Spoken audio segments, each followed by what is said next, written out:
দুপুরের মেনুতে আছে ভেন্ডির ভর্তা, ভেন্ডি বা ঢেঁড়স যে যেটা বলে থাকে। আর এই সাইডে করা হয়েছে করল্লা ভাজি, আলু দিয়ে করল্লা ভাজি করছি। আর এখানে আমার পেয়ারি হাজব্যান্ডের হাতের ঢেঁড়স ভর্তা। আসলে আমার হাতে ভর্তা আমি পছন্দ করি না, কেউ যদি বানায় দেয় ভালো লাগে।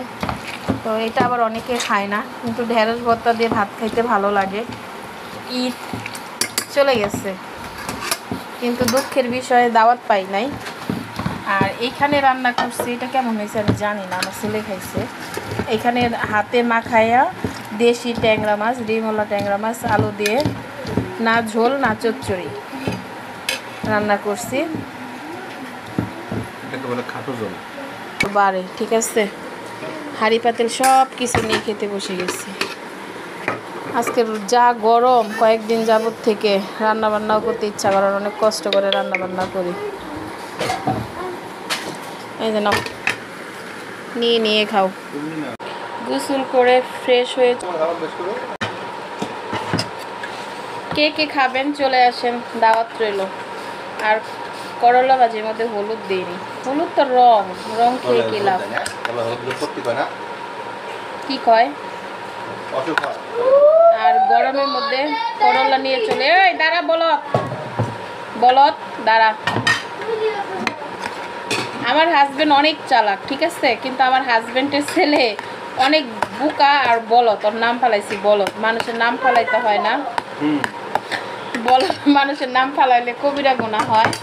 তারপর ওর আমি বলত করেই ডাকতেছি, ঠিক আছে। তো দুপুরে খাই, এই চুপ করে, আমি ভিডিও করতেছি। দুপুরে খাওয়া চলে আসেন, বিসমিল্লাহ।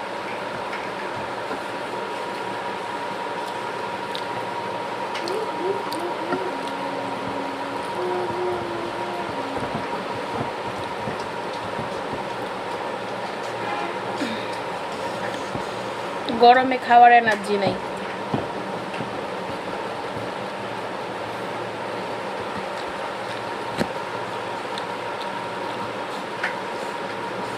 তাহলে কি রতন ভাই বউ আমার দাওয়াত করলো?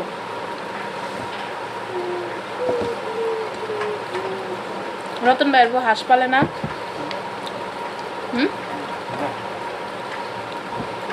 মামি আবার মারে কি কয় শুনছো?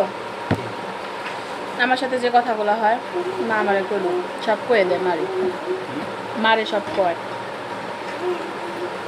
পারেন তো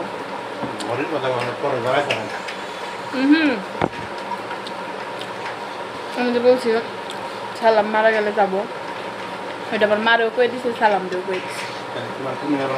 কয় আমারে খালি না, সালামের সামনে এই কথা করলো।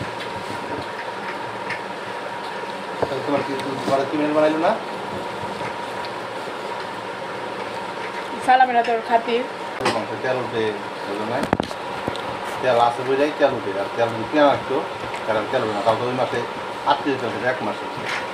আমি একাই খাই নাই, তোমার নিয়ে খাইছি না। করলা ভাজি নেও নাই? গরু মাছ খাইলে তেল লাগে না, তেল দিয়ে দিই। তুমি সারাটা জীবন আমার খালি ইনসাল করে দিবে।